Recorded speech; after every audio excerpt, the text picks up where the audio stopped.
Saat acara kumpul keluarga dari suamiku, tiba-tiba ibu mertua melempar wajahku dengan kain lap kotor dan mendorongku sampai terjatuh. Bahkan kepalaku membentur sudut meja dan darah mulai mengalir. Melihat itu ibu mertua berteriak, "Cuma bercanda, jangan lebay." Malam itu juga, suami membawaku ke rumah sakit. Saat dokter memeriksa hasilnya, wajahnya langsung pucat panik dan memanggil polisi, karena apa yang dia lihat mengungkap sebuah fakta yang mengejutkan. Sebelum ceritanya dimulai, silakan tulis di kolom komentar dari daerah mana saja teman-teman yang menonton cerita ini. Jangan lupa like dan subscribe agar channel ini bisa semakin berkembang dan bisa mempersembahkan cerita yang lebih menarik lagi. Suasana di ruang tamu rumah besar itu begitu riuh rendah oleh gelak tawa dan denting sendok beradu dengan piring porselen. Aroma masakan lezat menguar ke seluruh penjuru ruangan, bercampur dengan wangi parfum mahal yang dikenakan oleh para tamu undangan. Hari itu adalah acara kumpul keluarga besar dari pihak suami Fatia, sebuah tradisi tahunan yang seharusnya menjadi ajang silaturahmi yang hangat dan penuh kasih sayang. Namun, bagi Fatia, acara ini tidak ubahnya seperti ujian mental yang harus ia hadapi dengan senyuman palsu dan kesabaran seluas samudra. Sejak pagi buta, wanita berhijab itu sudah sibuk di dapur, membantu para asisten rumah tangga menyiapkan hidangan, seolah-olah dirinya adalah bagian dari pekerja di rumah itu dan bukan menantu sah pemilik rumah. Keringat dingin mulai membasahi pelipisnya yang tertutup kain hijab, namun ia tidak berani mengeluh. Ia tahu betul bahwa satu keluhan kecil saja akan menjadi bahan bakar bagi ibu mertuanya untuk menyulut api pertengkaran. Di ruang tengah, duduklah ibu Diah bak seorang ratu yang dikelilingi oleh para dayang-dayang. Wanita parubaya itu tampak begitu mencolok dengan perhiasan emas yang melingkar di leher dan pergelangan tangannya. Ia tertawa lepas, memamerkan gigi-giginya yang rapi saat menceritakan liburan terbarunya ke luar negeri kepada sanak saudara yang mendengarkan dengan tatapan kagum. Sesekali, matanya melirik ke arah dapur dengan tatapan tajam dan penuh penilaian, seolah sedang mengawasi kinerja seorang bawahan yang tidak becus. Haris, suami Fatia, sedang berada di halaman belakang, mengobrol dengan sepupu-sepupunya tentang bisnis dan hobi, meninggalkan Fatia sendirian menghadapi tekanan mental di dalam rumah utama. Fatia tidak menyalahkan suaminya. Haris adalah lelaki yang baik, namun ia seringkali terlalu naif dan tidak menyadari betapa ibunya sendiri kerap memperlakukan istrinya dengan cara yang sangat halus namun menyakitkan. Fatia menarik napas panjang, mencoba menenangkan detak jantungnya yang berpacu cepat karena kelelahan. Mbok Nah, pembantu senior di rumah itu, menatap Fatia dengan pandangan iba. Wanita tua itu ingin sekali menyuruh Fatia beristirahat. Namun ia tahu bahwa ibu dia akan marah besar jika melihat menantunya duduk santai sementara tamu masih banyak yang meminta tambah minuman. Dengan langkah gontai, Fatia mengangkat nampan berisi gelas-gelas sirup dingin yang baru saja ia tuang. Beban di tangannya terasa berat, namun beban di hatinya jauh lebih menekan. Ia berjalan keluar dari dapur menuju ruang tengah, tempat di mana ibu dia sedang asyik berbincang dengan teman-teman sosialitanya yang juga diundang. Senyum manis terpasang di wajah Fatia, sebuah topeng yang ia kenakan demi menjaga kehormatan suaminya di depan keluarga besar. Saat Fatia melintasi ruang tengah, ia harus melewati sofa tempat ibu Diah duduk. Dengan sopan, Fatia sedikit membungkukkan badannya, memberi tanda permisi. Namun, apa yang terjadi selanjutnya berlangsung begitu cepat. Ibu Diah, yang melihat kedatangan Fatia, tiba-tiba mengubah posisi duduknya. Kaki kanannya terulur ke depan, tepat ke jalur langkah Fatia. Gerakan itu terlihat sangat halus. Seolah-olah ia hanya sedang meregangkan kaki yang pegal, namun Fatia tahu itu disengaja. Kaki Fatia tersandung betis ibu mertuanya. Tubuhnya oleng seketika. Dengan refleks yang luar biasa, Fatia berusaha menyeimbangkan tubuhnya agar tidak jatuh menimpa tamu lain. Ia berhasil tetap berdiri, namun guncangan itu membuat isi gelas sirup di atas nampan bergoyang hebat. Beberapa tetes cairan berwarna merah itu tumpah, menciprati lantai marmer yang mengkilap dan sedikit mengenai ujung sandal mahal milik ibu Diah. Keheningan seketika menyergap ruangan itu. Gelak tawa yang tadinya membahana kini lenyap tak berbekas. Semua mata tertuju pada Fatia yang berdiri mematung dengan wajah pucat pasi. Belum sempat Fatia mengucapkan kata maaf, ibu Diah sudah berdiri dengan wajah merah padam. Matanya melotot tajam, seolah tetesan sirup itu adalah dosa besar yang tak terampuni. Tanpa aba-aba, ibu Diah membentak dengan suara melengking yang membuat nyali siapapun menciut. Ia memaki Fatia, menyebutnya ceroboh, tidak becus, dan memalukan keluarga. Kata-kata kasar itu meluncur deras, menusuk hati Fatia lebih tajam daripada sembilu. Fatia hanya bisa menunduk, bibirnya bergetar menahan tangis, sementara tangannya masih memegang erat nampan agar tidak jatuh. Kemarahan ibu Diah tidak berhenti pada kata-kata. Ia melihat ke sekeliling, mencari sesuatu untuk melampiaskan kekesalannya. Matanya menangkap sebuah ember berisi air kotor di sudut ruangan, bekas pel yang belum sempat dibawa pergi oleh pembantu. Di bibir ember itu, tersampir sebuah kain lepel berwarna hitam, kotor, berminyak, dan berbau apek. Dengan gerakan cepat yang penuh amarah, ibu Diah menyambar kain lep kotor itu. Tanpa berpikir dua kali, ia melemparkan kain basah dan menjijikan itu sekuat tenaga tepat ke arah wajah Fatia. Plak! Suara kain basah menghantam wajah Fatia terdengar begitu nyaring di tengah keheningan ruangan. Cairan kotor dan berbau busuk dari kain itu merembes membasahi wajah cantik Fatia, menodai jilbab bersihnya, dan masuk ke sela-sela matanya. Rasa perih yang aneh mulai menjalar di kulit wajahnya, bukan sekadar rasa sakit akibat benturan kain, melainkan rasa panas yang menyengat. Fatia terkesiap, menjatuhkan nampan yang dipegangnya. Gelas-gelas pecah berantakan di lantai, menciptakan suara gaduh yang mengerikan. Fatia mengangkat tangannya, berusaha membersihkan kotoran yang menutupi pandangannya dengan panik. Air mata mulai bercampur dengan air kotoran pel di wajahnya. Namun, siksaan itu belum berakhir. Melihat Fatia yang sibuk membersihkan wajah, ibu Diah justru merasa semakin di atas angin. Ia melangkah maju, mendekati menantunya yang sedang tidak berdaya karena pandangannya terhalang. Dengan kedua tangannya, ibu Diah mendorong bahu Fatia sekuat tenaga. Dorongan itu begitu keras dan tiba-tiba. Fatia yang sedang kehilangan keseimbangan dan licin karena tumpahan sirup di lantai, tidak mampu menahan tubuhnya. Ia terhuyung ke belakang dengan cepat. Tubuh Fatia meluncur tak terkendali. Di belakangnya, berdiri sebuah meja hias dari kayu jati yang kokoh dengan sudut yang tajam. Kepala Fatia menghantam sudut meja itu dengan suara benturan yang tumpul namun mengerikan. Duk! Fatia menjerit tertahan, lalu tubuhnya merosot ke lantai. Rasa sakit yang luar biasa meledak di kepalanya, seolah ribuan jarum menusuk otaknya secara bersamaan. Pandangannya menggelap sesaat, lalu kembali dengan bayangan yang kabur dan berputar. Ia merasakan cairan hangat mengalir deras dari pelipisnya, turun melewati pipi, bercampur dengan kotoran dari kain pel, dan menetes membasahi jilbabnya yang kini berubah warna menjadi merah pekat. Darah segar terus mengucur, menciptakan genangan kecil di lantai marmer yang dingin. Para tamu undangan terpekik ngeri. Beberapa wanita menutup mulut mereka dengan tangan, tidak percaya dengan apa yang baru saja mereka saksikan. Suasana pesta yang tadinya meriah kini berubah menjadi horor. Ibu Diah, yang menyadari bahwa tindakannya mungkin sedikit berlebihan karena melihat darah yang begitu banyak, terdiam sejenak. Namun, ego dan kesombongannya tidak membiarkan ia terlihat bersalah. Ia memaksakan sebuah tawa canggung, tawa yang terdengar sumbang dan mengerikan di telinga siapapun yang mendengarnya. Dengan suara lantang, ia berteriak kepada Fatia yang terkapar tak berdaya. Ah, gitu aja nangis. Cuma bercanda, jangan lebay kamu. Seru ibu Diah sambil mengibaskan tangannya, seolah darah yang mengalir dari kepala menantunya hanyalah saus tomat. Bangun, jangan bikin malu keluarga dengan akting murahanmu itu. Fatia mencoba membuka matanya, namun rasa sakit di kepala dan rasa panas di kulit wajahnya membuatnya sulit untuk fokus. Dunia di sekelilingnya terasa berputar. Suara ibu Diah terdengar menjauh, bergema seperti berada di dalam terowongan. Ia merasa napasnya sesak, dan kesadaran mulai meninggalkannya perlahan.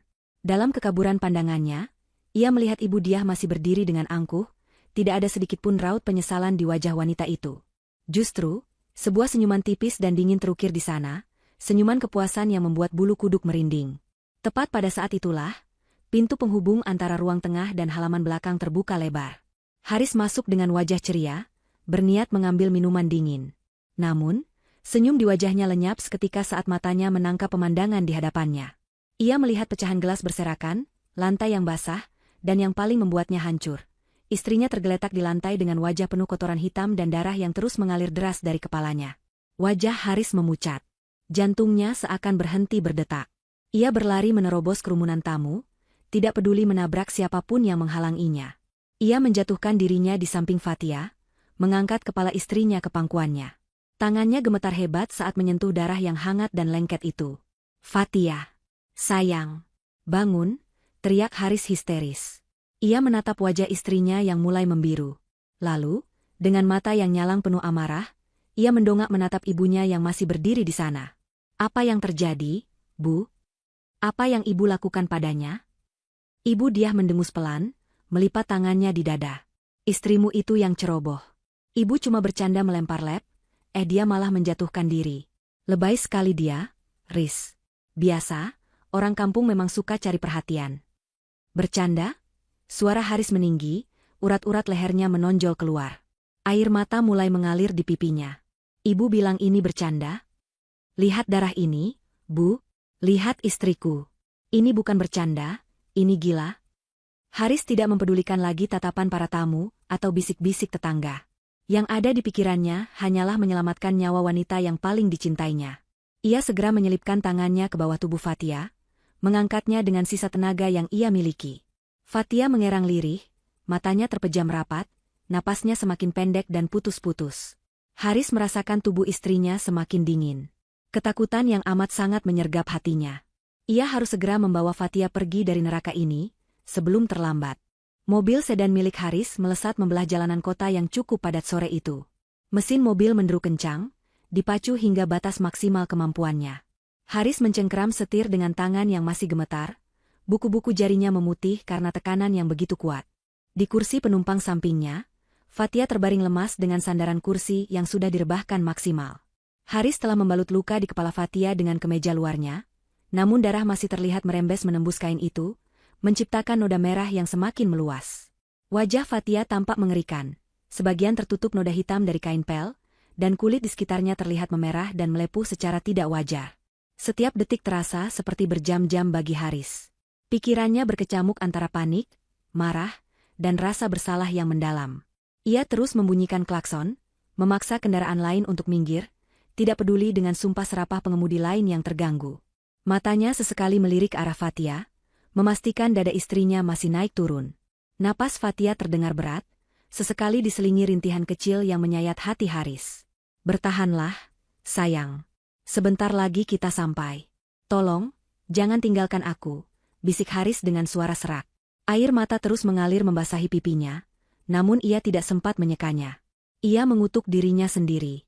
Mengapa ia begitu buta selama ini? Mengapa ia membiarkan ibunya memperlakukan Fatia dengan buruk atas nama, hormati orang tua? Kejadian hari ini telah menamparnya dengan keras, membukakan matanya bahwa apa yang dilakukan ibunya bukanlah bentuk kasih sayang yang tegas, melainkan kekejaman murni. Di dalam ketidaksadarannya, pikiran Fatia melayang-layang. Rasa sakit fisik di kepalanya perlahan berbaur dengan rasa sakit di hatinya yang selama ini ia pendam. Potongan-potongan memori berputar seperti film rusak di kepalanya. Ia teringat saat pertama kali diperkenalkan kepada ibu dia. Tatapan merendahkan itu, sindiran halus tentang pakaiannya yang sederhana, dan komentar pedas tentang latar belakang keluarganya yang bukan dari kalangan berada. Kamu yakin mau nikah sama dia, Haris? Dia tidak selevel dengan kita. Lihat saja jilbabnya, model pasar begitu. Suara ibu dia terngiang jelas di ingatan Fatia. Ingatan lain muncul saat makan malam keluarga bulan lalu. Ibu dia dengan sengaja memberikan sisa makanan kepada Fatia, mengatakan bahwa itu adalah bentuk penghematan, sementara piring Haris dipenuhi dengan lauk pauk terbaik. Fatia juga teringat bagaimana ibu dia selalu membanding-bandingkannya dengan Mila, anak teman arisannya. Mila yang cantik, kaya, modis, dan tidak berhijab. Coba kamu seperti Mila, pasti Haris lebih bangga membawamu ke pesta. Begitu kata ibu dia setiap kali melihat penampilan Fatia. Fatia selalu menelan semua hinaan itu demi Haris, demi keutuhan rumah tangganya. Ia berpikir bahwa dengan kesabaran, hati batu mertuanya akan luluh. Namun, hari ini membuktikan bahwa ia salah. Kesabarannya justru dianggap sebagai kelemahan, dan kebaikannya dibalas dengan darah. Haris membanting setir ke kiri, memotong jalur bus untuk masuk ke area instalasi gawat darurat rumah sakit. Mobil berhenti dengan decitan ban yang menyakitkan telinga tepat di depan pintu lobi UGD. Tanpa mematikan mesin, Haris melompat keluar dan berteriak memanggil petugas medis. Tolong, istri saya terluka parah. Tolong dokter, teriak Haris histeris. Suaranya menggema di lobi rumah sakit, membuat para pengunjung dan perawat menoleh kaget. Beberapa perawat pria segera berlari membawa brankar dorong.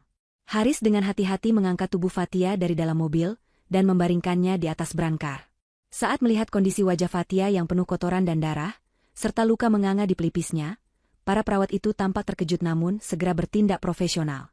Mereka mendorong brankar itu dengan cepat masuk ke ruang penanganan, meninggalkan Haris yang berdiri terpaku dengan tangan dan baju yang berlumuran darah istrinya.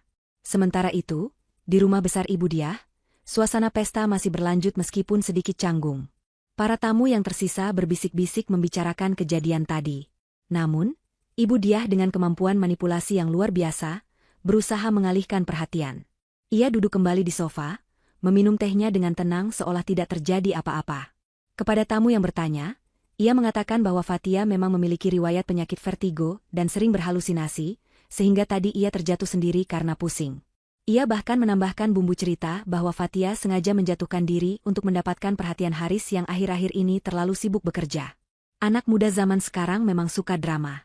Padahal saya cuma mau membersihkan wajahnya pakai lap karena ada kotoran, dia malah histeris dan jatuh sendiri, ucap Ibu Diah dengan wajah tanpa dosa kepada salah satu kerabatnya. Kerabat itu hanya mengangguk ragu, meski dalam hati merasa ada yang janggal dengan penjelasan itu. Ibu Diah merasa posisinya aman. Ia yakin Haris akan kembali padanya dan meminta maaf, seperti yang selalu terjadi sebelumnya. Ia yakin uang dan pengaruhnya bisa menutupi segalanya. Kembali ke rumah sakit, Haris duduk di ruang tunggu dengan gelisah. Ia tidak bisa duduk diam. Ia mondar-mandir di depan pintu ruang tindakan, sesekali mengintip lewat kaca kecil di pintu namun tidak bisa melihat apa-apa karena terhalang tirai. Pikirannya dipenuhi dengan doa. Ia berjanji pada Tuhan, jika Fatia selamat, ia akan membawanya pergi jauh dari rumah ibunya. Ia tidak akan membiarkan siapapun, termasuk ibu kandungnya sendiri, menyentuh sehelai rambut pun dari istrinya lagi. Waktu berlalu begitu lambat. 30 menit terasa seperti 30 tahun. Haris meremas tangannya sendiri, mencoba mengusir rasa takut yang mencekik. Tiba-tiba, pintu ruang tindakan terbuka. Seorang dokter pria paruh baya keluar dengan masker yang masih menggantung di lehernya. Wajah dokter itu terlihat sangat serius dan tegang. Berbeda dengan ekspresi dokter pada umumnya yang biasanya tenang saat memberikan kabar. Haris segera menghampiri dokter itu. "Dok, bagaimana keadaan istri saya?" "Dia selamatkan." "Dok, lukanya parah?" tanya Haris bertubi-tubi dengan napas memburu. Dokter itu menatap Haris dengan pandangan menyelidik. Matanya menyapu noda darah di baju Haris.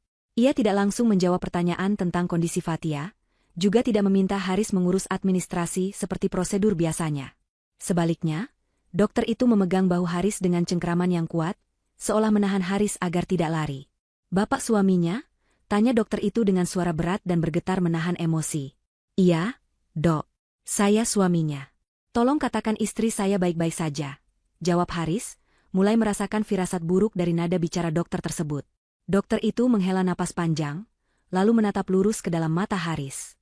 "Kami sudah menghentikan pendarahannya dan menjahit luka di kepalanya. Istri Bapak sedang tidak sadarkan diri karena efek obat bius dan syok berat."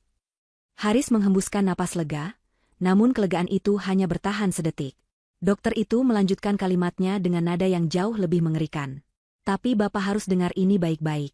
Luka di kepala istri Bapak memang butuh jahitan, tapi itu bukan masalah utamanya. Saat kami membersihkan wajahnya dari kotoran hitam itu, kami menemukan kulit wajahnya mengalami iritasi kimiawi yang sangat parah, hampir melepuh seperti luka bakar. Dan hasil tes darah cepat yang kami lakukan karena curiga dengan gejala sesak napasnya, menunjukkan adanya zat asing yang berbahaya." Haris ternganga, tidak mengerti. "Maksud dokter apa?" "Itu cuma air pel kotor, Dok.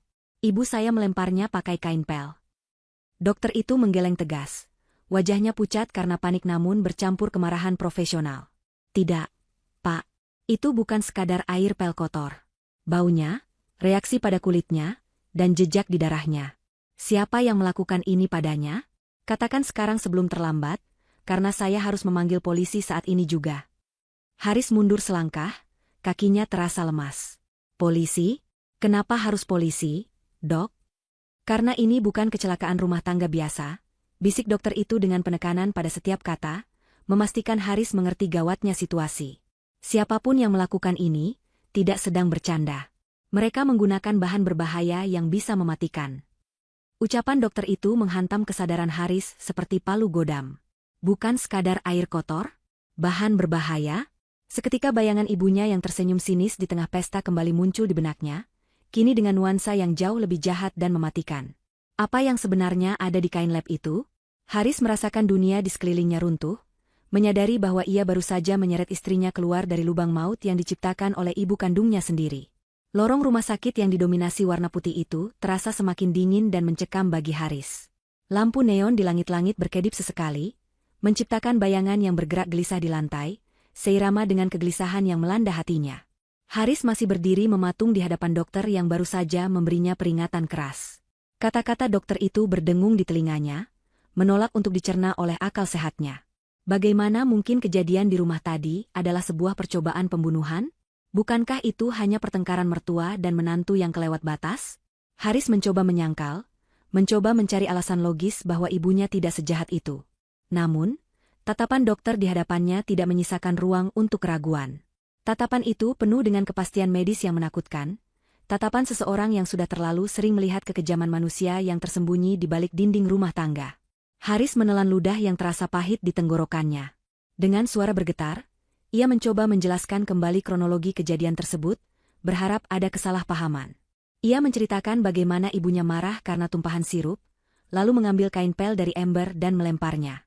Ia menekankan bahwa itu hanya kain kotor, benda yang menjijikan memang, tapi seharusnya tidak mematikan. Namun, dokter itu mendengarkan dengan wajah kaku, tidak sedikit pun menunjukkan tanda-tanda persetujuan. Setelah Haris selesai berbicara, dokter itu menghela napas panjang dan menggelengkan kepalanya perlahan. Ia memberi isyarat agar Haris mengikutinya masuk ke dalam ruangan pribadinya, menjauh dari hiruk-pikuk lorong UGD agar pembicaraan mereka lebih privasi namun tetap intens. Di dalam ruangan dokter yang sempit namun rapi itu, dokter menyalakan layar komputer dan menunjukkan beberapa foto yang baru saja diambil oleh perawat. Haris menutup mulutnya dengan tangan, menahan rasa mual dan ngeri. Di layar itu terpampang foto wajah istrinya secara close-up. Kulit wajah Fatia yang biasanya mulus dan bersih, kini terlihat merah membara, bengkak, dan di beberapa bagian kulitnya mengelupas seperti terkena air panas. Itu bukan sekadar iritasi akibat air kotor atau gesekan kain kasar. Itu adalah luka bakar kimiawi. Dokter menunjuk bagian tepi jilbab Fatia dalam foto itu, di mana kainnya terlihat memudar warnanya dan seratnya rapuh. Tanda bahwa cairan yang mengenainya bersifat korosif atau sangat keras. Dokter itu kemudian memutar kursinya menghadap Haris, menatap lurus ke dalam mata suami yang sedang hancur itu. Ia menjelaskan bahwa bau yang menyengat dari tubuh Fatia bukan hanya bau air comberan. Tim medis mencium aroma tajam yang khas, aroma bahan kimia pertanian yang sangat pekat. Karena kecurigaan itu, dokter segera memerintahkan tes darah dan analisis residu pada kulit Fatia. Hasil sementara sudah keluar, dan hasilnya jauh lebih buruk dari dugaan awal. Di dalam sampel cairan yang menempel di kulit wajah dan meresap ke pori-pori Fatia, ditemukan kandungan pestisida jenis organofosfat dengan konsentrasi tinggi, dicampur dengan zat pembersih lantai yang mengandung asam kuat.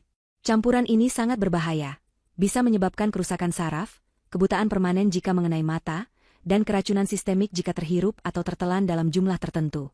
Haris merasa kakinya tidak lagi menijak bumi. Ia merosot duduk di kursi pasien, kepalanya terasa pening. Pestisida? Asam pembersih lantai? Ibunya menyimpan barang-barang itu di gudang belakang yang terkunci rapat. Tidak mungkin barang-barang berbahaya itu secara tidak sengaja masuk ke dalam ember pel di ruang tengah, kecuali ada seseorang yang sengaja menuangkannya ke sana. Fakta ini menghantam Haris dengan brutal. Ibunya tidak sedang membersihkan lantai. Ibunya telah menyiapkan senjata kimia itu, menunggu saat yang tepat untuk digunakan. Dan sasaran tembaknya adalah Fatia, wanita yang selama ini diam dan menunduk patuh di hadapannya. Namun, kejutan mengerikan malam itu belum berakhir. Dokter mengambil sebuah amplop hasil laboratorium di mejanya. Wajah dokter itu kini terlihat lebih lunak, ada rasa iba yang mendalam di matanya saat ia menatap Haris. Dokter itu berkata dengan suara pelan namun tegas, memberitahukan satu fakta lagi yang belum diketahui siapapun, bahkan oleh Fatia sendiri. Dokter mengatakan bahwa saat melakukan pemeriksaan menyeluruh untuk melihat dampak racun pada organ dalam, mereka menemukan kadar hormon HCG yang tinggi dalam darah Fatia. Fatia positif hamil. Usia kandungannya diperkirakan baru memasuki minggu ke-8. Dunia Haris berhenti berputar. Hamil? Istrinya hamil? Kabar yang seharusnya menjadi berita paling membahagiakan dalam hidupnya, kini datang bersamaan dengan ancaman kematian. Haris menangis. Kali ini bukan tangisan histeris, melainkan tangisan sunyi yang menyakitkan. Ia membayangkan janin kecil yang baru tumbuh di rahim istrinya, janin yang belum sempat ia sapa, kini harus berjuang melawan racun yang dikirim oleh neneknya sendiri. Dokter buru-buru menenangkan Haris, mengatakan bahwa untungnya racun itu belum masuk terlalu dalam ke sistem peredaran darah janin karena penanganan yang cepat. Namun risiko keguguran masih sangat tinggi akibat trauma fisik benturan dan stres berat yang dialami ibunya. Dokter itu kemudian meraih gagang telepon di mejanya. Ia berkata kepada Haris bahwa sebagai tenaga medis, ia memiliki kewajiban hukum dan moral untuk melaporkan kasus ini. Ini bukan lagi ranah privat keluarga. Tindakan menyiramkan zat kimia berbahaya dan mendorong ibu hamil, hingga cedera otak ringan, adalah tindak pidana murni. Dokter itu menegaskan bahwa jika Haris benar-benar mencintai istri dan calon anaknya, ia harus membiarkan hukum bekerja. Haris menatap dokter itu dengan mata sembab. Di dalam hatinya, rasa hormat dan bakti buta kepada ibunya yang selama ini ia pegang teguh, perlahan hancur menjadi debu. Digantikan oleh naluri seorang ayah dan suami yang terluka. Dengan anggukan lemah namun pasti, Haris mempersilakan dokter itu menelepon polisi. Malam itu, di ruangan sempit rumah sakit, Haris membuat keputusan terbesar dalam hidupnya. Ia memilih keluarganya, dan ia siap berperang melawan ibunya sendiri. Sementara drama kehidupan dan kematian sedang berlangsung di rumah sakit, suasana di kediaman mewah ibu dia justru bertolak belakang 180 derajat. Pesta kumpul keluarga itu masih berlanjut, seolah-olah insiden berdarah yang menimpa Fatia beberapa jam lalu hanyalah gangguan kecil yang tak berarti. Ibu dia, dengan kemampuan sandiwara yang sudah mendarah daging, berhasil meyakinkan para tamu yang tersisa bahwa semuanya baik-baik saja. Ia bahkan menyuruh asisten rumah tangga untuk segera mengepel lantai bekas darah Fatia, dan menyemprotkan pengharum ruangan aroma lavender yang kuat untuk menghilangkan bau amis darah dan bau menyengat dari cairan pel tersebut. Beberapa tamu memang sudah pamit pulang karena merasa tidak nyaman. Namun sebagian besar kerabat dekat yang memang sefrekuensi dengan ibu dia masih bertahan, menikmati hidangan penutup sambil berkaraoke di ruang keluarga. Ibu dia memegang mikrofon, menyanyikan lagu lawas kesukaannya dengan penuh penghayatan. Ia bergoyang kecil mengikuti irama, wajahnya berseri-seri seakan ia adalah wanita paling bahagia di dunia. Dalam hatinya, ia merasa puas. Ia berpikir bahwa kejadian tadi akan menjadi pelajaran bagi Fatia agar tahu diri. Ia yakin Fatia tidak akan berani mengadu macam-macam pada Haris, dan kalaupun mengadu, Haris pasti lebih percaya pada ibunya. Ibu dia merasa posisinya sebagai matriark keluarga tidak tergoyahkan. Ia membayangkan besok pagi Fatia akan datang bersimpuh meminta maaf karena telah ceroboh dan merusak suasana pesta. Senyum kemenangan tersungging di bibirnya di sela-sela lirik lagu yang ia nyanyikan. Namun, kegembiraan semu itu tidak berlangsung lama. Di luar gerbang rumah yang tinggi dan kokoh, 2 mobil patroli polisi datang dengan kecepatan tinggi. Lampu rotator biru merah menyala terang, memantul di dinding-dinding rumah tetangga yang mulai gelap. Kali ini, polisi tidak menyalakan sirine agar tidak memberi kesempatan bagi pelaku untuk melarikan diri atau menghilangkan barang bukti. Petugas keamanan rumah ibu dia yang berjaga di pos depan terkejut melihat kedatangan aparat. Belum sempat ia menekan tombol interkom untuk memperingatkan majikannya, beberapa polisi berseragam lengkap sudah turun dan memintanya membuka gerbang dengan tegas. Surat perintah penangkapan dan penggeledahan sudah ada di tangan mereka. Di dalam rumah, lagu yang dinyanyikan ibu dia baru saja mencapai bagian ref ketika pintu utama didobrak terbuka dengan kasar. Suara musik karaoke yang keras seketika mati karena salah satu petugas mencabut kabel listrik sound system. Keheningan yang mencekam langsung menyergap ruangan itu. Para tamu yang sedang asyik makan dan mengobrol terlonjak kaget, beberapa piring terjatuh dari tangan mereka.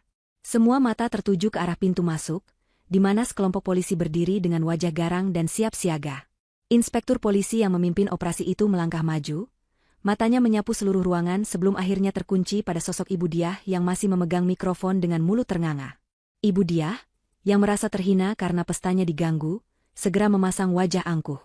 Ia berjalan mendekati polisi dengan dagu terangkat tinggi, masih merasa bahwa dirinya adalah orang penting yang kebal hukum. Dengan nada tinggi, ia membentak polisi-polisi itu, bertanya siapa yang berani-beraninya masuk rumahnya tanpa izin dan mengganggu acara pribadinya. Ia mengancam akan menelepon kenalannya yang merupakan pejabat tinggi kepolisian untuk memecat mereka semua. Namun, inspektur polisi itu tidak bergeming sedikitpun. Dengan tenang, ia membacakan hak-hak ibu dia dan menyatakan bahwa ia ditangkap atas tuduhan penganiayaan berat dan percobaan pembunuhan berencana terhadap menantunya, Fatia. Wajah ibu dia berubah pucat pasi, namun ia masih berusaha menyangkal. Ia berteriak histeris, mengatakan bahwa itu semua fitnah. Ia menuduh polisi telah disogok oleh orang yang iri padanya. Ia meronta saat 2 petugas wanita mendekat untuk menahan tangannya. Gelang-gelang emasnya bergemerincing ribut saat ia berusaha melepaskan diri. Para kerabat yang tadi bersamanya kini mundur perlahan, tidak ada satupun yang berani maju membela. Mereka memandang ibu dia dengan tatapan takut dan jijik, menyadari bahwa apa yang terjadi pada Fatia tadi siang ternyata bukan kecelakaan biasa. Di sudut ruangan, dekat pintu dapur, Mbok Nah berdiri dengan tubuh gemetar. Di tangannya, ia memegang sebuah kantong plastik hitam yang ia sembunyikan di balik celemeknya. Saat polisi mulai mencari barang bukti, Mbok Nah memberanikan diri. Dengan langkah ragu namun pasti, ia menghampiri inspektur polisi dan menyerahkan kantong plastik itu. Di dalamnya terdapat kain pel hitam yang menjadi senjata ibu dia. Embok Nah berbisik bahwa ia dilarang membuangnya oleh Ibu Diah dan disuruh menyimpannya untuk pelajaran lain kali, tapi hati nurani Embok Nah tidak membiarkannya. Polisi segera mengamankan barang bukti krusial itu, yang baunya masih menyengat tajam, menjadi bukti tak terbantahkan atas kejahatan sang nyonya rumah. Tepat saat borgol besi terpasang dingin di pergelangan tangan Ibu Diah yang halus, sebuah mobil sedan berhenti mendadak di depan pintu rumah yang terbuka lebar. Haris turun dari mobil dengan langkah lebar. Pakaiannya masih berantakan dan ada noda darah kering di kemejanya. Wajahnya terlihat lelah, namun matanya memancarkan kemarahan yang belum pernah dilihat siapapun sebelumnya. Ibu Diah, melihat anak tunggalnya datang, langsung merasa mendapat harapan. Ia berteriak memanggil nama Haris, air mata buayanya mulai mengalir. Haris, anakku, tolong ibu, nak, lihat, polisi-polisi kurang ajar ini mau menangkap ibumu. Bilang sama mereka kalau Fatia itu pembohong. Istrimu itu cuma mau hancurkan kita. Jerit Ibu Diah sambil berusaha memberontak dari pegangan polisi. Haris berjalan mendekat, menembus barisan polisi hingga ia berdiri tepat di hadapan ibunya. Suasana hening seketika, semua orang menunggu apa yang akan dilakukan Haris. Ibu Diah menatap anaknya dengan penuh harap, yakin bahwa Haris akan membelanya seperti biasa. Namun, harapan itu hancur berkeping-keping saat Haris menatapnya dengan pandangan kosong dan dingin, seolah sedang melihat orang asing yang menjijikan. Fatia sedang hamil, Bu, ucap Haris pelan, namun suaranya terdengar jelas di ruangan yang sunyi itu. Dan ibu mencoba membunuh cucu ibu sendiri dengan racun tikus dan pembersih lantai. Mata Ibu Diah membelalak lebar, mulutnya terbuka tapi tidak ada suara yang keluar. Rahasianya terbongkar. Haris tidak memberinya kesempatan untuk bicara lagi. Ia memalingkan wajahnya, memberi isyarat kepada polisi untuk membawa ibunya pergi. Haris berbalik badan, memunggungi ibunya yang mulai berteriak-teriak histeris memaki dirinya sebagai anak durhaka. Haris menutup telinganya, menahan tangis, dan membiarkan polisi menyeret ibunya keluar dari istana kemewahan itu, menuju mobil tahanan yang sempit dan gelap. Malam itu, pesta keluarga berakhir dengan sirene polisi yang meraung-raung, menandakan runtuhnya dominasi Ibu Diah untuk selamanya. Cahaya matahari pagi yang pucat menerobos masuk melalui celah tirai jendela kamar rawat inap, menyinari wajah Fatia yang masih terlihat lemah. Bau khas obat-obatan dan antiseptik memenuhi ruangan itu, menggantikan bau amis darah dan kotoran yang semalam begitu menyengat. Fatia mengerjap-ngerjapkan matanya perlahan, berusaha menyesuaikan penglihatannya dengan cahaya di sekitarnya. Kepalanya masih terasa berat, berdenyut nyeri setiap kali ia mencoba menggerakkannya sedikit saja. Perban tebal membalut bagian atas kepalanya, menutupi sebagian dahi hingga ke belakang telinga. Rasa perih yang aneh juga masih terasa di kulit wajahnya, terutama di sekitar pipi dan kelopak mata, meskipun dokter telah memberikan salep khusus untuk meredakan iritasi akibat bahan kimia tersebut. Saat kesadarannya mulai pulih sepenuhnya, ingatan tentang kejadian mengerikan di pesta semalam kembali menghantamnya seperti gelombang pasang. Ia ingat wajah bengis ibu mertuanya, lemparan kain kotor itu, dan benturan keras yang membuat dunianya gelap. Di samping tempat tidur, Haris duduk di kursi penunggu dengan posisi membungkuk, kepalanya bertumpu pada tangannya yang saling meremas. Pria itu tampak kacau, matanya merah dan bengkak. Pakaiannya masih sama dengan yang semalam meski noda darahnya sudah mengering dan berubah warna menjadi kecoklatan. Saat mendengar gerakan kecil dari arah tempat tidur, Haris langsung mengangkat kepalanya. Melihat istrinya sudah sadar, ia segera bangkit dan menggenggam tangan Fatia dengan lembut, seolah takut menyakitinya jika memegang terlalu erat. Tatapan Haris penuh dengan rasa bersalah, cinta, dan kepedihan yang mendalam. Ia mencium punggung tangan Fatia berkali-kali, gumaman syukur dan permintaan maaf keluar dari bibirnya yang kering. Fatia yang masih bingung hanya bisa menatap suaminya dengan mata berkaca-kaca, bertanya-tanya apa yang sebenarnya terjadi setelah ia pingsan. Dengan suara yang bergetar namun berusaha tegar, Haris mulai menceritakan semuanya. Ia tidak ingin menyembunyikan apapun lagi dari istrinya. Ia memulainya dengan kabar yang paling mengejutkan sekaligus membahagiakan, kehamilan Fatia. Mata Fatia membelalak tak percaya saat Haris mengatakan bahwa ada janin yang sedang tumbuh di dalam rahimnya. Tangan Fatia secara refleks bergerak menyentuh perutnya yang masih rata. Perasaan haru membuncah di dadanya, sebuah keajaiban yang sudah lama mereka nantikan akhirnya datang. Namun, kebahagiaan itu segera berganti menjadi horor ketika Haris melanjutkan ceritanya ke bagian yang lebih gelap. Haris menjelaskan tentang temuan dokter, tentang zat berbahaya yang ada di kain lab itu, dan tentang racun yang ditemukan di dalam darah Fatia. Fatia terdiam 1000 bahasa. Otaknya bekerja keras menyusun kepingan-kepingan teka-teki yang selama ini ia abaikan. Racun? Bagaimana bisa ada racun di dalam tubuhnya? Tiba-tiba, sebuah ingatan melintas di benaknya. Ingatan tentang rutinitas pagi yang selalu dipaksakan oleh Ibu Diah selama 3 bulan terakhir.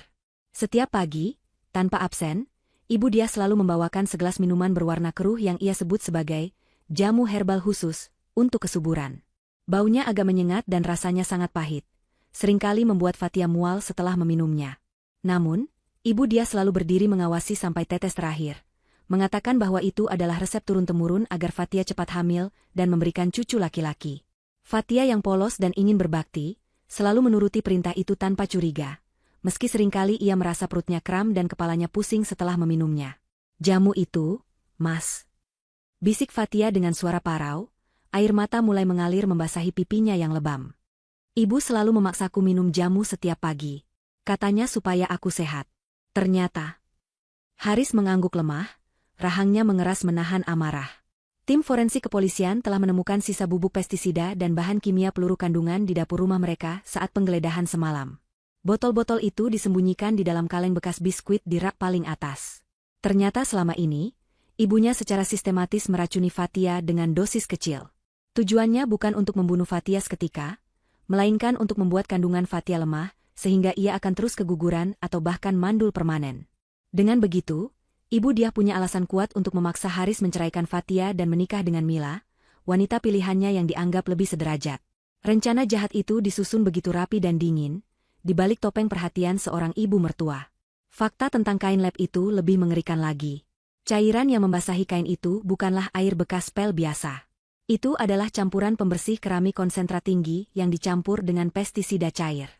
Dokter mengatakan bahwa jika cairan itu mengenai bola mata Fatia secara langsung dan tidak segera dibasuh, Fatia bisa mengalami kebutaan permanen. Niat Ibu Diah saat melempar kain itu bukanlah sekadar mempermalukan, tetapi untuk merusak wajah Fatia. Ibu Diah ingin wajah menantunya hancur, penuh luka parut, dan cacat, sehingga Haris akan merasa jijik dan meninggalkannya. Kekejaman macam apa yang membuat seorang wanita tega melakukan hal sekeji itu kepada sesama wanita? Fatia menangis terseduh-seduh, bukan karena sakit fisik, tapi karena sakit hati mengetahui bahwa orang yang ia hormati selama ini ternyata menginginkan kehancuran hidupnya. Haris memeluk istrinya erat-erat, membiarkan Fatia menumpahkan segala tangisnya di dadanya. Ia bersumpah di telinga istrinya bahwa ia tidak akan pernah membiarkan ibunya menyakiti mereka lagi. Haris menceritakan bahwa Ibu Diah sudah ditahan polisi, dan tidak akan bisa keluar dalam waktu dekat. Ia juga memberitahu bahwa ia telah memutuskan semua akses keuangan ibunya, dan akan menggunakan semua sumber daya yang ia miliki untuk memastikan ibunya mendapatkan hukuman yang setimpal. Tidak ada lagi kata bakti untuk orang tua yang mencoba membunuh anak dan cucunya sendiri. Bagi Haris, keluarga intinya sekarang adalah Fatia dan janin yang ada di kandungannya. Masa lalu yang penuh racun itu harus dikubur bersama dengan hancurnya reputasi Ibu Diah. Di luar kamar rawat, berita tentang penangkapan Ibu Diah mulai menyebar di media sosial dan grup pesan singkat keluarga besar. Video penangkapan semalam yang direkam diam-diam oleh tetangga menjadi viral. Komentar-komentar pedas dari netizen mulai membanjiri, mengutuk tindakan sang sosialita yang ternyata berhati iblis. Namun, di dalam kamar itu, Fatia dan Haris hanya fokus pada satu hal, bertahan hidup dan menyembuhkan luka, baik luka fisik maupun luka batin yang menganga lebar. Mereka tahu perjalanan ke depan akan berat, terutama proses hukum yang akan menguras emosi, tapi setidaknya sekarang mereka tahu siapa musuh sebenarnya. Dan kali ini, mereka siap melawan. Sementara Fatia berjuang memulihkan diri di rumah sakit, suasana di kantor polisi terasa tegang dan penuh kepalsuan. Di ruang interogasi yang dingin dengan dinding bercat abu-abu kusam, Ibu Diah duduk berhadapan dengan penyidik. Penampilannya sangat berbeda dengan saat pesta semalam. Pakaian mewahnya sudah diganti dengan baju tahanan berwarna oranye yang terlihat kebesaran di tubuhnya. Rambutnya yang biasanya disasak rapi kini dibiarkan acak-acakan, dan wajahnya polos tanpa riasan, menampakkan kerutan-kerutan tua yang selama ini ia sembunyikan di balik bedak mahal. Namun, perubahan yang paling mencolok adalah tingkah lakunya. Ibu Diah yang biasanya angkuh dan bicaranya tajam, kini mendadak berubah menjadi wanita tua yang rapuh, bingung, dan tampak kehilangan arah. Strategi pertahanan Ibu Diah mulai dijalankan. Ia berpura-pura tidak mengenali tempat ia berada. Setiap kali polisi bertanya tentang racun atau kejadian pelemparan kain pel, ia hanya menatap kosong ke langit-langit atau bergumam tidak jelas memanggil nama suaminya yang sudah meninggal puluhan tahun lalu. Ia berakting seolah-olah ia menderita demensia atau gangguan jiwa mendadak. Sesekali ia menangis seperti anak kecil, meminta pulang karena ingin menyusui Haris yang masih bayi.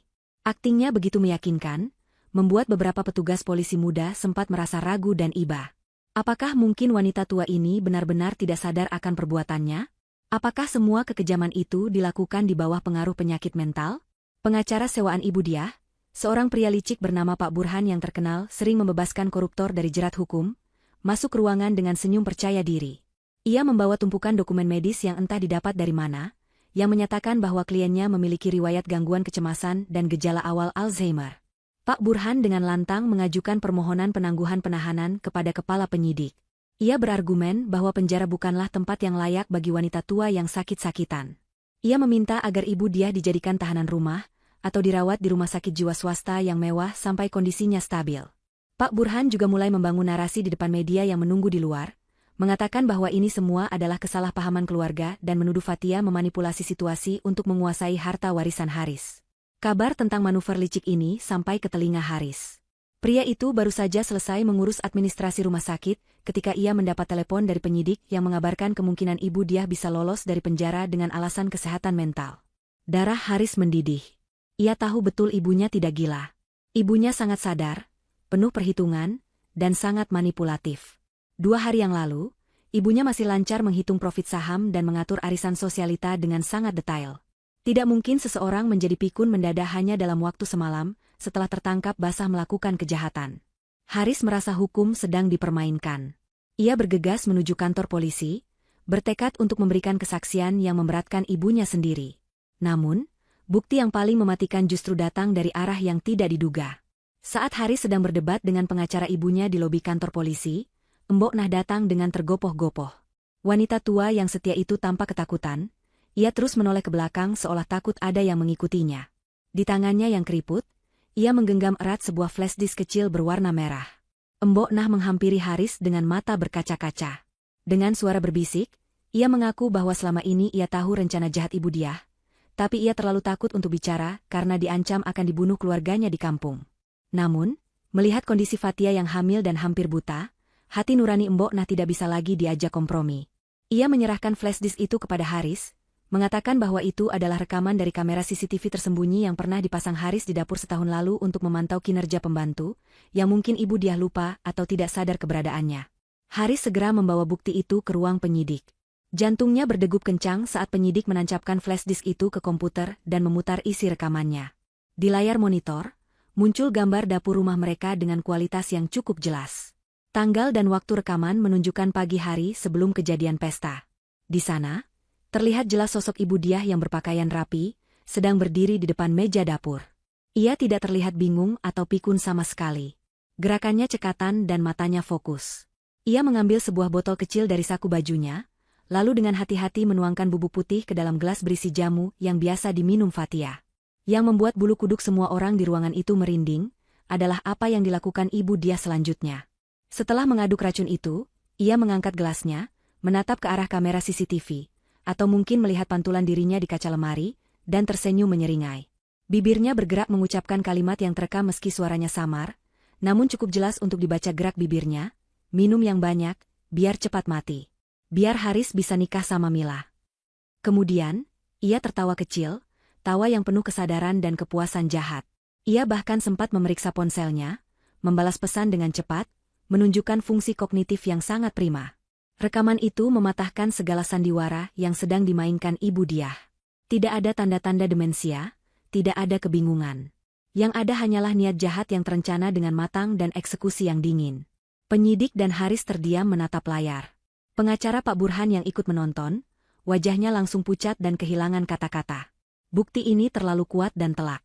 Sandiwara, nenek tua yang malang, itu hancur seketika. Haris mengepalkan tangannya hingga buku-buku jarinya memutih. Rasa sedih karena kehilangan sosok ibu kini, sepenuhnya berganti menjadi tekad baja untuk memenjarakan wanita di dalam video itu. Wanita itu bukan lagi ibunya, melainkan monster yang mencoba merenggut segalanya darinya. Dengan bukti baru ini, status penahanan Ibu Diah dinaikkan. Permohonan penangguhan penahanan ditolak mentah-mentah. Polisi segera bergerak untuk menginterogasi ulang Ibu Diah dengan menunjukkan video tersebut. Haris membayangkan bagaimana reaksi ibunya nanti saat topeng kegilaannya ditarik paksa. Tidak akan ada lagi tempat untuk bersembunyi.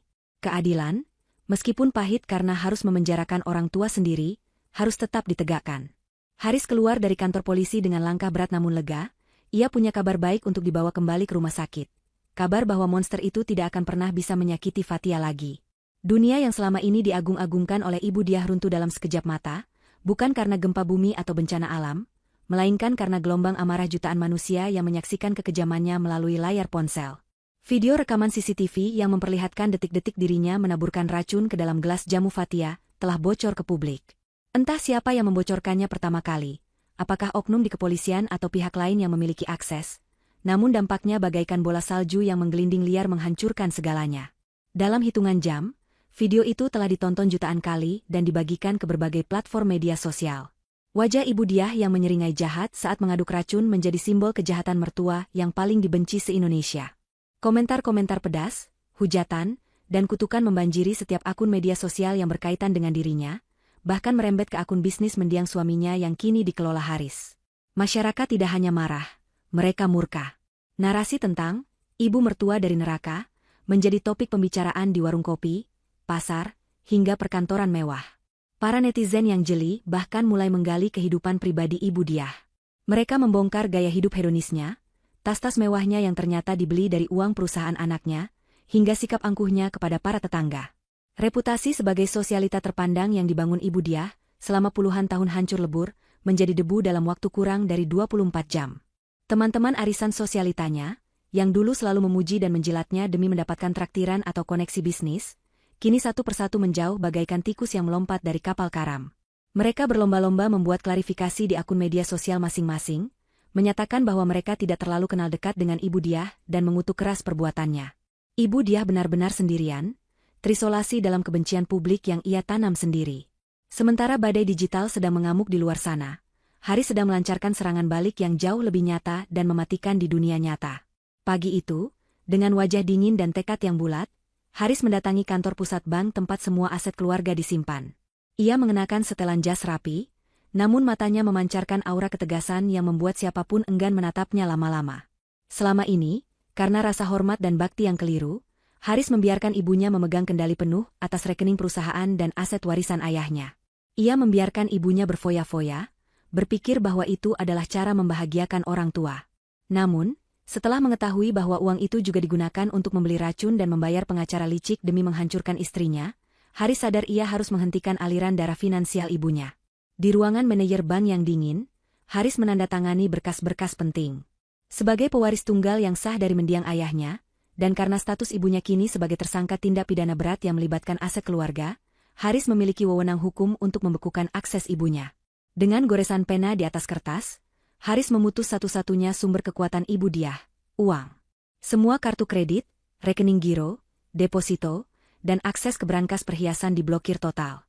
Tidak ada lagi uang untuk membayar pengacara mahal, tidak ada lagi uang untuk menyogok petugas, dan tidak ada lagi uang untuk membeli kenyamanan di dalam penjara. Haris melakukan ini bukan karena dendam semata, melainkan untuk memastikan ibunya tidak memiliki daya lagi untuk menyakiti siapapun. Ia ingin ibunya merasakan bagaimana hidup tanpa tameng harta, menghadapi konsekuensi perbuatannya sebagai manusia biasa di mata hukum. Dampak dari langkah Haris ini segera terasa di kantor pengacara Pak Burhan. Pria licik itu baru saja hendak mengajukan berkas pembelaan baru ketika ia mendapat pemberitahuan dari bank bahwa cek yang ditulis Ibu Diah untuk pembayaran jasanya telah ditolak karena rekening dibekukan. Wajah Pak Burhan merah pada menahan marah. Ia adalah pengacara yang bekerja demi uang, bukan demi keadilan. Tanpa jaminan pembayaran yang fantastis, ia tidak sudi membela kasus yang sudah jelas-jelas kalah telak di mata publik dan hukum ini. Tanpa membuang waktu, Pak Burhan mendatangi sel tahanan Ibu Diah. Di sana, ia dengan kasar memberitahu bahwa ia mengundurkan diri sebagai kuasa hukumnya. Ia melempar berkas-berkas kasus ke lantai sel, meninggalkan Ibu Diah yang ternganga tak percaya. Ibu Diah berteriak memanggilnya, menjanjikan akan membayar 2 kali lipat nanti, tapi Pak Burhan tidak menoleh lagi. Ia tahu kapal itu sudah tenggelam, dan ia tidak mau ikut mati konyol di dalamnya. Di dalam sel tahanan yang sempit dan pengap, Ibu Diah mulai merasakan kepanikan yang sesungguhnya. Ia mencoba menelepon teman-temannya melalui wartel yang disediakan untuk tahanan, namun tidak ada satupun yang mengangkat teleponnya. Nomor-nomor yang dulu selalu sedia 24 jam untuknya, kini tidak bisa dihubungi atau langsung memutus panggilan begitu mendengar suaranya. Ia mencoba menghubungi Mila, wanita muda yang ia gadang-gadang sebagai menantu impiannya, berharap Mila mau membantunya atau setidaknya menyampaikan pesan pada ayahnya yang pejabat. Namun, jawaban yang ia dapatkan sungguh menyakitkan. Mila justru telah memblokir nomornya dan membuat postingan di media sosial yang mengatakan bahwa ia bersyukur tidak jadi menikah dengan Haris, karena memiliki ibu mertua psikopat. Ibu Diah meraung frustrasi, memukuli dinding sel sampai tangannya sakit. Ia merasa dikhianati oleh semua orang. Padahal ia lupa bahwa dialah yang pertama kali mengkhianati kepercayaan semua orang. Satu-satunya harapan terakhir Ibu Diah adalah Haris. Ia yakin, sekeras apapun hati anaknya, Haris tidak akan tega melihat ibunya menderita seperti ini. Haris pasti hanya sedang emosi sesaat. Dengan tangan gemetar, Ibu Diah menggunakan jatah telepon terakhirnya hari itu untuk menghubungi nomor pribadi Haris. Ia menyusun kalimat-kalimat paling menyedihkan di kepalanya, siap untuk bersandiwara sebagai ibu yang tua, sakit, dan terlantar. Nada sambung terdengar panjang, membuat jantungnya berdegup kencang. 1 kali, 2 kali, 3 kali. Hampir saja panggilan itu mati, ketika tiba-tiba terdengar suara, klik, tanda telepon diangkat. Haris? Haris, anakku. Syukurlah kamu angkat. Ibu Diah langsung nyerocos dengan suara serak yang dibuat-buat. Air mata buaya mulai ia siapkan. Haris, tolong ibu, nak. Di sini mengerikan. Kasurnya keras, makanannya basi, ibu tidak bisa tidur. Pengacara sialan itu meninggalkan ibu. Teman-teman ibu jahat semua. Cuma kamu harapan ibu, nak. Tolong cabut laporan ini. Ibu janji akan berubah. Ibu akan sayang sama Fatia. Kita bisa mulai lagi dari awal, ya? Tolong transfer uang buat ibu sewa pengacara baru, nak. Kamu tidak kasihan sama ibumu yang sudah melahirkanmu ini. Ibu Diah berhenti sejenak untuk mengambil napas, menunggu jawaban Haris. Ia mengharapkan suara Haris yang luluh, atau setidaknya bentakan marah yang masih menunjukkan kepedulian. Namun, yang terdengar dari seberang sana hanyalah keheningan. Tidak ada suara Haris. Ibu Diah mengerutkan kening, bingung. Haris? Kamu dengar ibu kan? Halo? Tiba-tiba, terdengar suara aneh dari telepon. Bukan suara manusia, melainkan suara ritmis yang cepat dan kuat. Duk-duk, duk-duk, duk-duk. Suara itu terdengar seperti suara kuda berlari, namun lebih bergema dan basah. Ibu Diah terdiam, mencoba mencerna suara apa itu. Suara itu terus berlanjut selama hampir 1 menit penuh, mengisi keheningan di antara mereka dengan irama kehidupan yang murni. Itu adalah suara detak jantung bayi dari alat USG yang sedang ditempelkan di perut Fatia. Haris sedang berada di ruang pemeriksaan dokter kandungan saat menerima telepon itu, dan ia memilih untuk menjawab ocehan ibunya dengan satu-satunya hal yang ingin dihancurkan oleh ibunya, bukti kehidupan cucunya yang bertahan. Setelah 1 menit yang terasa abadi, suara detak jantung itu berhenti. Terdengar suara Haris menarik napas panjang, lalu ia berkata dengan nada datar yang menusuk tulang sumsum. Ibu dengar itu? Itu suara jantung anakku. Cucu yang ibu coba bunuh dengan racun tikus. Dia masih hidup, Bu. Dia kuat, tidak seperti neneknya yang pengecut. Haris, tunggu. Ibu bisa jelaskan? Ibu Diah mencoba memotong. Tidak ada yang perlu dijelaskan. Potong Haris tajam. Uang ayah sudah aku bekukan. Rumah akan aku jual setelah kasus selesai. Ibu nikmati saja masa tua ibu di sana. Jangan pernah telepon nomor ini lagi. Aku bukan anak ibu lagi, aku adalah ayah dari anak yang mau ibu bunuh. Klik. Sambungan telepon terputus. Ibu Diah mematung dengan gagang telepon yang masih menempel di telinganya. Suara tututut yang monoton terdengar, seperti palu godam yang menghantam sisa-sisa harapannya. Tubuhnya merosot ke lantai yang dingin. Untuk pertama kalinya dalam hidupnya, Ibu Diah menangis bukan karena sandiwara, tapi karena ketakutan yang amat sangat. Ia sadar, ia telah kalah telak. Ia tidak hanya kehilangan harta dan status, tapi ia telah kehilangan darah dagingnya sendiri. Di luar sana, dunia terus berputar, dan Haris telah memilih untuk melanjutkan hidup tanpa dirinya. Malam itu, di sudut penjara yang gelap, Ibu Diah meringkuk kedinginan, dihantui oleh suara detak jantung cucunya yang menjadi mimpi buruk bagi nuraninya yang telah mati. Hari persidangan perdana kasus percobaan pembunuhan yang dilakukan Ibu Diah terhadap menantunya akhirnya tiba. Gedung pengadilan negeri pagi itu tampak jauh lebih ramai dari biasanya. Puluhan wartawan dari berbagai media cetak dan elektronik sudah berkumpul sejak subuh, berebut tempat strategis untuk mendapatkan gambar terbaik. Kasus ini telah menjadi sorotan nasional. Sebuah drama keluarga kaum elit yang memperlihatkan sisi gelap dari kekayaan dan obsesi status sosial. Mobil tahanan kejaksaan tiba dengan pengawalan ketat. Saat Ibu Diah turun dari mobil, kilatan lampu kamera menyambar-nyambar seperti badai petir. Tidak ada lagi Ibu Diah yang glamor. Ia mengenakan rompi tahanan berwarna merah, tangannya diborgol, dan wajahnya ditutupi masker medis, mencoba menyembunyikan rasa malunya, atau mungkin rasa takutnya, dari tatapan menghakimi orang-orang yang berkerumun di balik pagar pembatas. Teriakan, pembunuh, dan nenek lampir, terdengar sayup-sayup dari massa yang marah. Di ruang sidang utama, udara terasa lembab dan penuh sesak. Pendingin ruangan seolah tidak mampu mengalahkan hawa panas yang muncul dari ketegangan yang memenuhi setiap sudut ruangan. Haris duduk di barisan depan bangku pengunjung, di sampingnya duduk Fatia yang memaksa untuk hadir meski kondisinya belum pulih 100%. Fatia mengenakan gamis sederhana dan jilbab panjang berwarna lembut. Di pelipis kanannya, masih menempel perban putih yang kontras dengan kulit wajahnya yang kini memiliki bercak-bercak kemerahan bekas luka bakar kimia yang sedang dalam proses penyembuhan. Meski fisiknya terlihat rapuh, sorot mata Fatia memancarkan ketenangan yang luar biasa. Ia menggenggam tangan suaminya erat-erat, menyalurkan kekuatan satu sama lain.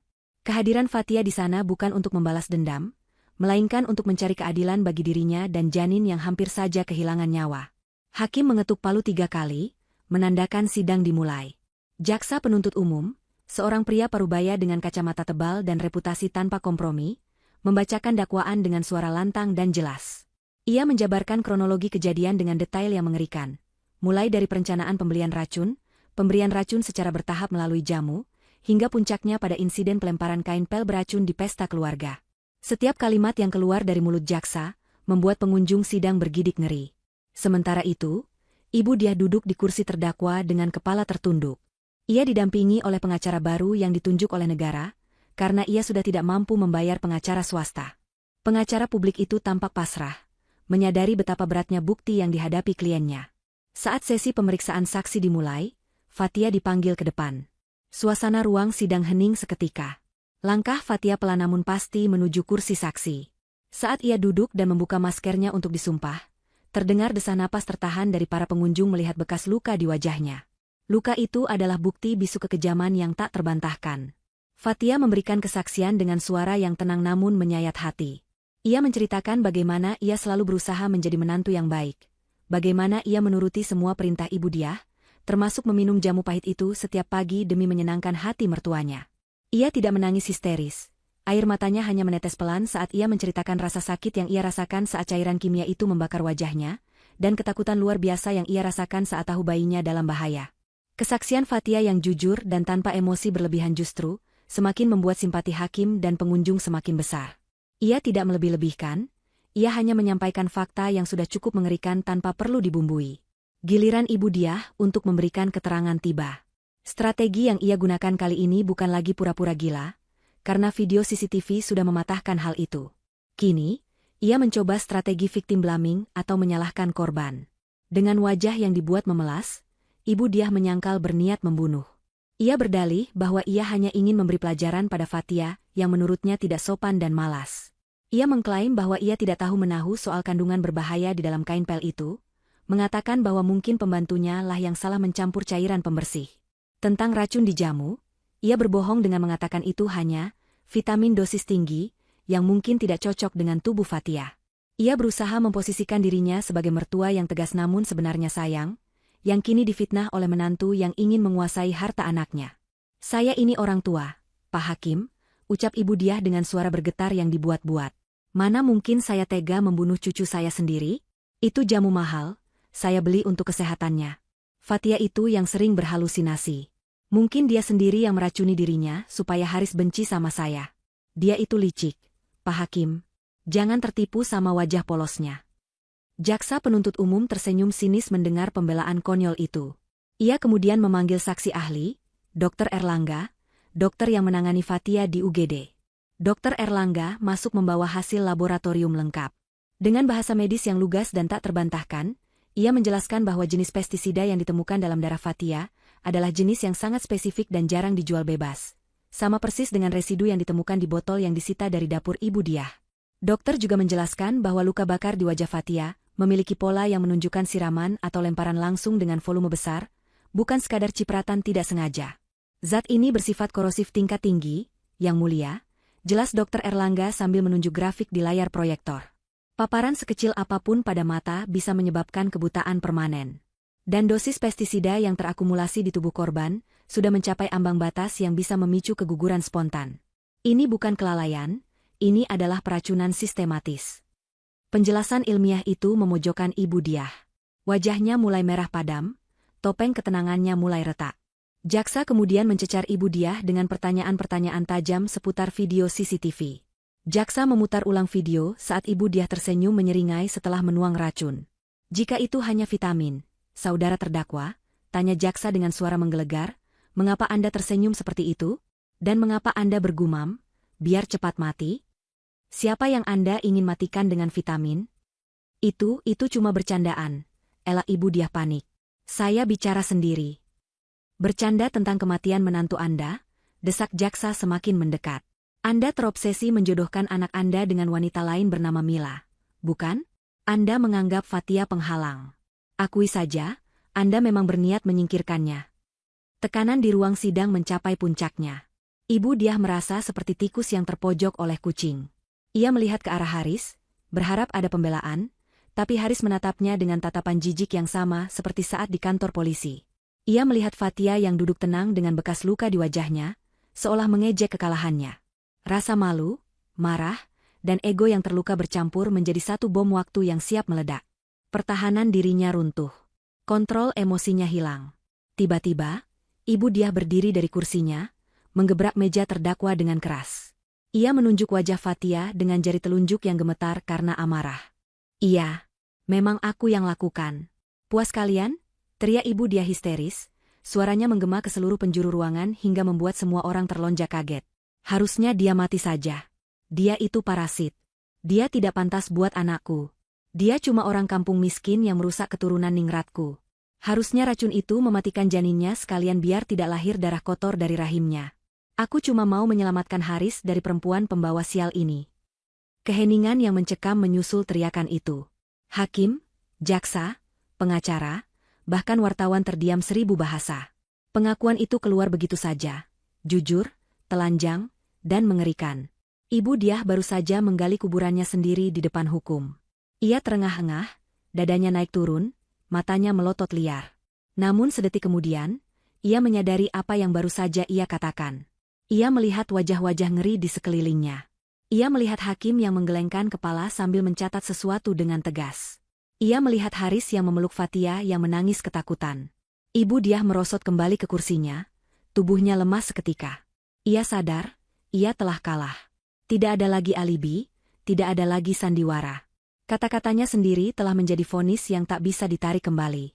Ruang sidang kembali riuh oleh bisik-bisik dan suara ketukan tombol kamera wartawan, yang merekam momen kehancuran sang antagonis.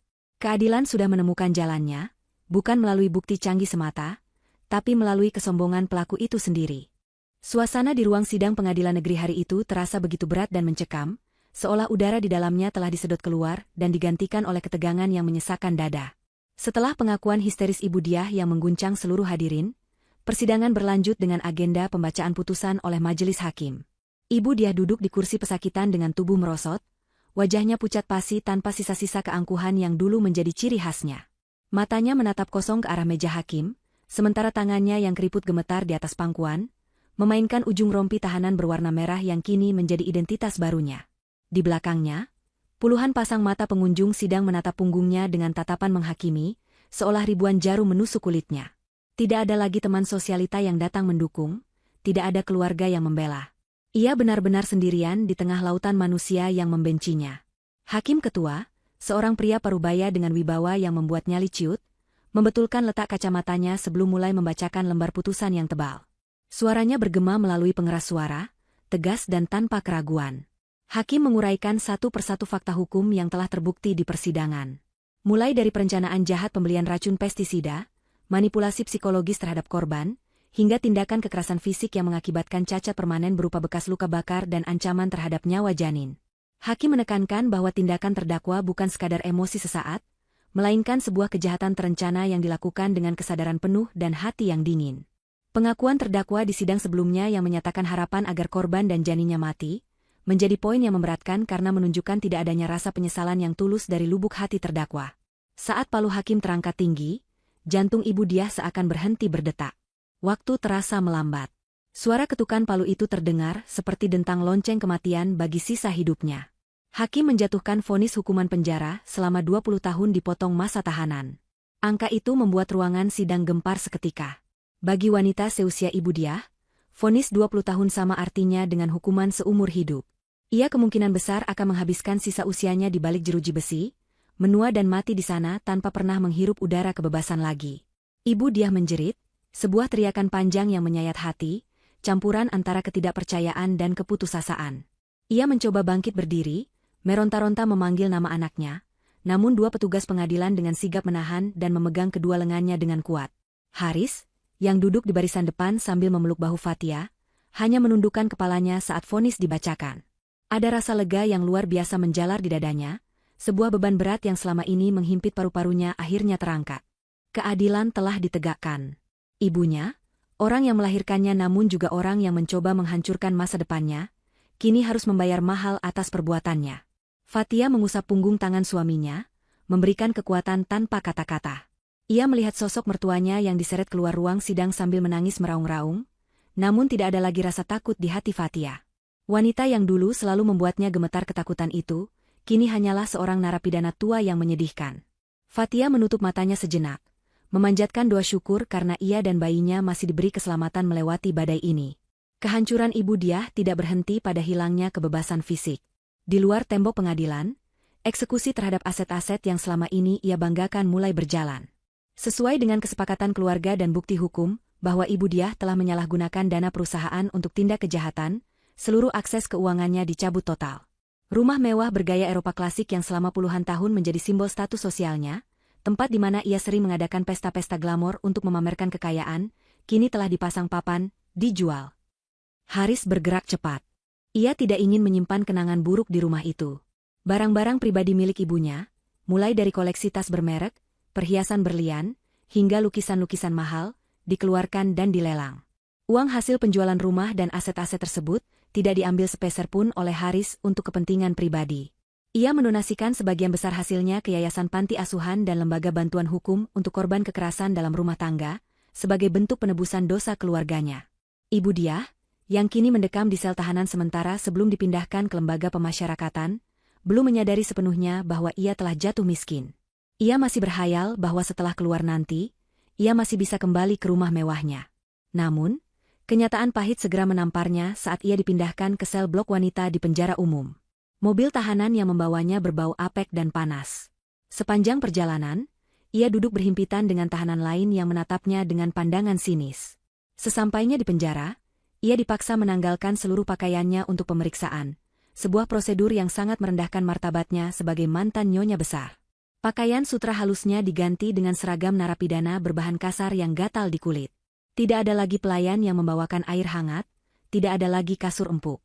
Yang ada hanyalah lantai semen dingin dan matras tipis yang berbau keringat orang lain. Sel yang ditempati Ibu Diah berukuran sempit, dihuni oleh 5 orang narapidana lainnya. Di sudut ruangan, terdapat lubang WC jongkok tanpa sekat yang menyebarkan bau pesing ke seluruh ruangan. Ibu Diah menutup hidungnya dengan jijik, ia berdiri mematung di dekat pintu jeruji, menolak untuk duduk di lantai yang menurutnya kotor. Sikap angkuhnya ini segera menarik perhatian penghuni sel yang lain. Di pojok ruangan, duduklah Marni, seorang narapidana senior bertubuh gempal dengan tato bunga mawar yang memudar di lengannya. Marni adalah kepala kamar di sel itu, sosok yang ditakuti karena temperamennya yang keras dan kebenciannya pada orang-orang kaya yang sombong. Marni menatap Ibu Diah dari ujung kaki hingga ujung kepala dengan tatapan meremehkan, sambil mengunyah permen karet dengan bunyi yang berisik. Ibu Diah, yang masih merasa dirinya memiliki kelas yang berbeda, mencoba memerintah. Ia menunjuk ke arah lantai yang berdebu dan berkata kepada Marni dengan nada tinggi, "Hei, kamu, bersihkan tempat ini. Saya mau duduk. Saya tidak biasa duduk di tempat kotor seperti ini. Nanti kalau anak saya datang bawakan uang, saya kasih kamu upah." Suasana di dalam sel seketika hening. Narapidana lain menahan napas, tahu bahwa macan tidur baru saja dibangunkan. Marni berhenti mengunyah permen karetnya. Ia bangkit berdiri perlahan, tubuhnya yang besar seolah memenuhi ruangan sempit itu. Ia berjalan mendekati Ibu Diah dengan langkah berat. Marni tersenyum miring, menampakkan gigi-giginya yang kekuningan. Tanpa peringatan, Marni mencengkeram kerah baju Ibu Diah dan mendorongnya kasar hingga punggung Ibu Diah menabrak jeruji besi dengan keras. Dengar ya, nenek lampir, desis Marni tepat di depan wajah Ibu Diah. Di sini, uangmu tidak laku. Di sini tidak ada nyonya besar. Kamu itu cuma napi busuk sama seperti kami. Malah lebih busuk, karena kamu tega meracuni anak mantu sendiri. Kami semua sudah nonton beritamu di TV kantin. Jangan kira kami takut sama orang kaya gila hormat sepertimu. Ibu Diah gemetar ketakutan, nyalinya menciut seketika. Saya. Marni melepaskan cengkeramannya, membuat Ibu Diah merosot jatuh ke lantai. Marni kemudian menendang sebuah ember berisi air pel keruh yang ada di dekat kakinya ke arah Ibu Diah. Air kotor itu tumpah membasahi kaki dan sebagian celana Ibu Diah. Marni menunjuk kain pel yang tergeletak basah dan dekil di samping ember itu. Kamu bilang lantai ini kotor? Bagus. Sekarang kamu bersihkan, perintah Marni dengan suara menggelegar. Ngepel, sampai mengkilap. Kalau tidak bersih, jatah makanmu buat kami semua. Ibu Diah terbelalak. Seumur hidupnya, ia tidak pernah memegang kain pel. Itu pekerjaan pembantu, pekerjaan rendahan menurutnya. Ia menggelengkan kepalanya, harga dirinya menolak untuk tunduk. Tidak. Saya tidak mau. Saya sakit. Saya tua. Marni mendengus kasar. Ia tidak suka dibantah. Dengan gerakan cepat, Marni membungkuk dan menyambar kain pel basah yang penuh kotoran dan rambut rontok itu. Tanpa belas kasihan, Marni melemparkan kain pel busuk itu sekuat tenaga tepat ke wajah Ibu Diah. Plak! Sejarah berulang dengan ironi yang menyakitkan. Kain pel basah dan bau itu menghantam wajah Ibu Diah dengan keras. Persis seperti yang dulu ia lakukan kepada Fatia di pesta keluarga. Air comberan masuk ke mulut dan hidung Ibu Diah, membuatnya terbatuk-batuk dan tersedak. Rasa jijik dan terhina yang luar biasa menghantam mentalnya lebih keras daripada rasa sakit fisiknya. Seluruh penghuni sel tertawa terbahak-bahak melihat pemandangan itu. Ibu Diah, sang sosialita yang selalu menjaga citra, kini duduk di lantai penjara dengan wajah tertutup kain pel kotor, ditertawakan oleh para kriminal.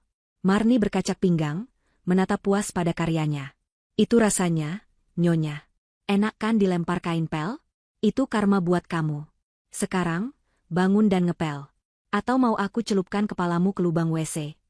Sambil menangis terseduh-seduh, dengan tangan gemetar dan hati yang hancur lebur, Ibu Diah akhirnya memungut kain pel itu.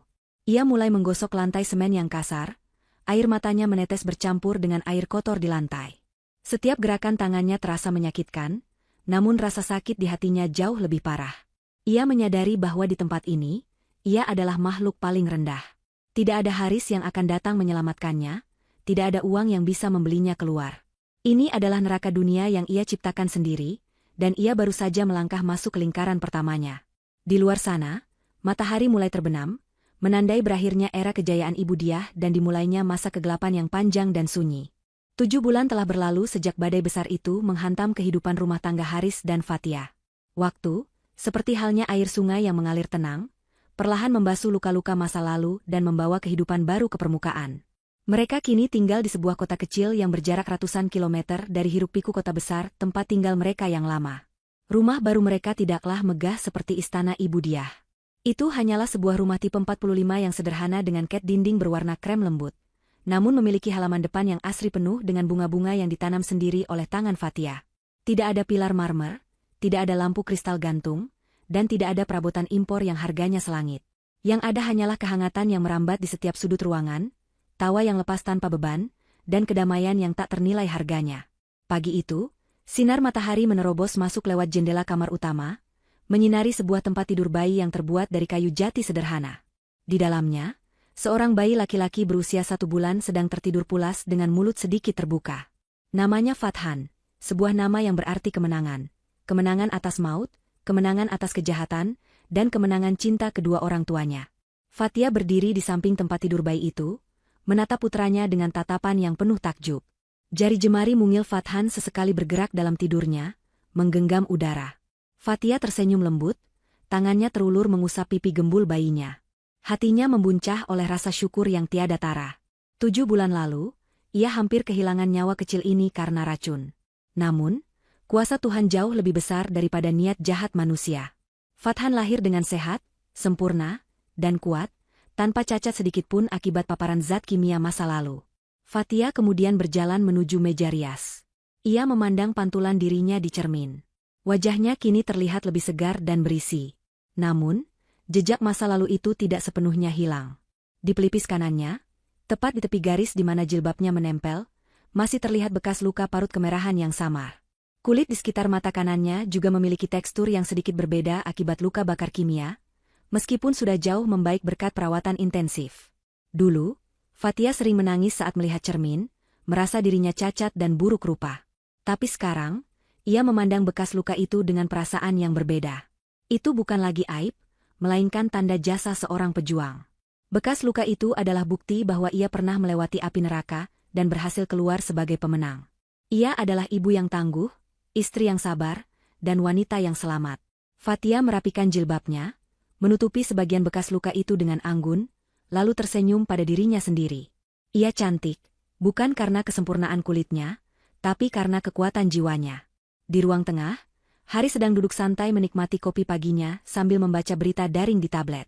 Ia mengenakan kaos oblong santai, jauh berbeda dengan penampilannya dulu yang selalu kaku dengan kemeja kerja saat masih tinggal bersama ibunya. Haris kini bekerja mengelola bisnis sendiri dari jarak jauh, memberinya lebih banyak waktu untuk bersama keluarga. Wajahnya terlihat jauh lebih muda dan rileks. Beban berat sebagai anak penurut yang tertekan sudah hilang sepenuhnya dari pundaknya. Ia mendengar langkah kaki istrinya mendekat, lalu menoleh dan memberikan senyum terhangat yang ia miliki. "Fathan masih tidur, sayang?" tanya Haris sambil menepuk sofa di sebelahnya, mengisyaratkan agar Fathia duduk. "Masih, pules banget. Mirip papanya kalau tidur," canda Fathia sambil duduk dan menyandarkan kepalanya di bahu Haris. Haris terkekeh pelan, lalu merangkul bahu istrinya. "Biarkan dia istirahat. Nanti kalau bangun pasti minta susu terus. Dia jagoan yang kuat." Suasana hening sejenak, hanya terdengar suara kicauan burung dari halaman depan. Tiba-tiba, jari Haris berhenti menggulir layar tabletnya. Ekspresi wajahnya berubah menjadi serius. Alisnya berkerut saat membaca sebuah judul berita di portal berita nasional. Fathia yang menyadari perubahan suasana hati suaminya, ikut melirik ke layar tablet. Di sana terpampang sebuah berita singkat di kolom kriminal dengan judul, "Seorang narapidana lansia ditemukan lumpuh total di lapas wanita akibat terpeleset saat mengepel." Fathia membaca isi berita itu dalam hati. Disebutkan bahwa narapidana berinisial D, usia 60 tahun, ditemukan tidak sadarkan diri di selnya pagi ini.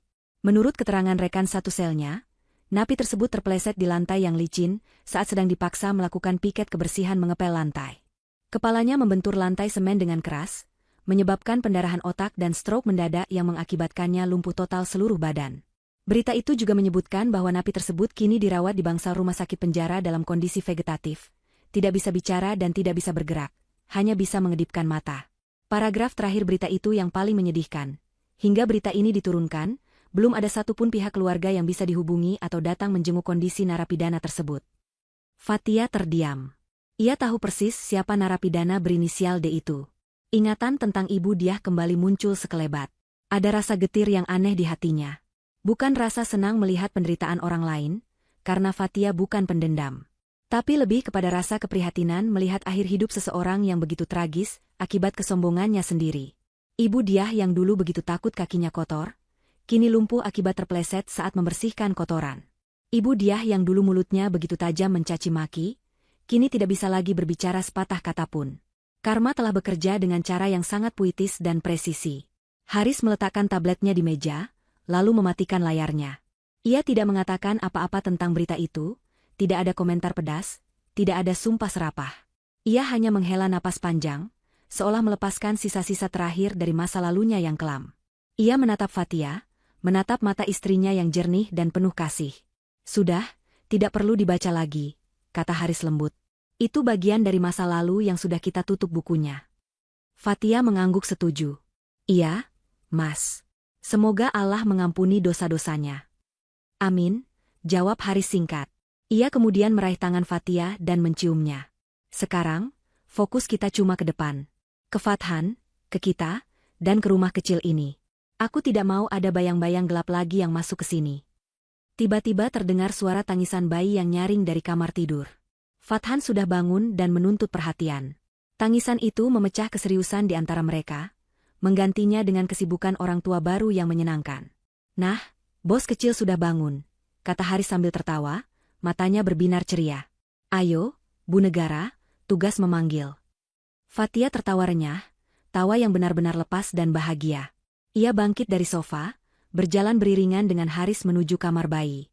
Di luar jendela, langit biru cerah membentang luas tanpa awan. Di dalam rumah sederhana itu, tidak ada lagi ruang untuk dendam atau kebencian. Sang antagonis telah menuai apa yang ia tanam, sendirian dalam kelumpuhan dan kesepian abadi di balik jeruji besi.